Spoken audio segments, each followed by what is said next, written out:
नमस्कार दर्शक बंधु आपण मानकर भल पाइबा स्वरूप मो चैनल को गोटे गोटे सब्सक्राइब करंतु। विद्युत उपभोक्तांक पाई बड़ खबर, मुख्यमंत्री बड़ घोषणा। विद्युत उपभोक्तांक स्वार्थ को दृष्टि रखी राज्य सरकार बुधवार अनुष्ठित कैबिनेट बैठक में एक गुरुत्वपूर्ण निष्पत्ति नेबा सह मोट 10टी प्रस्ताव को अनुमोदन देइचंती।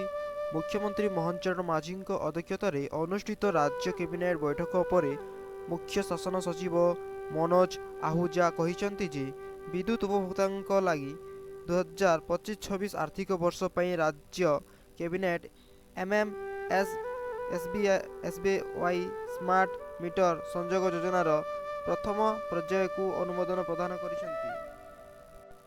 राज्य सरकार एही नूतन पदक्षेप द्वारा राज्यर स्वल्प परिमाणर 2 किलोवाट समेत विद्युत व्यवहार करुथिबा उपभोक्तांक विशेष भावे उपकृत हेबे।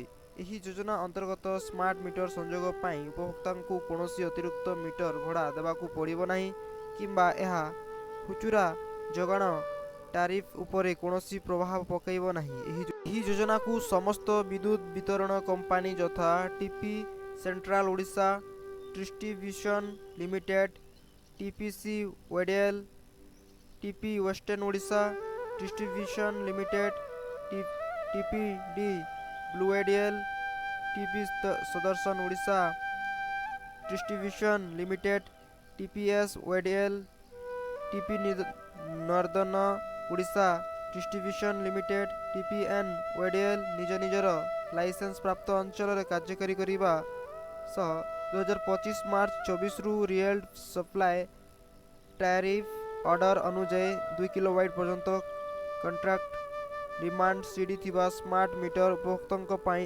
1 एप्रिल 2025 रु मीटर भड़ा संपूर्ण रूपे उच्छेद करा जायछि।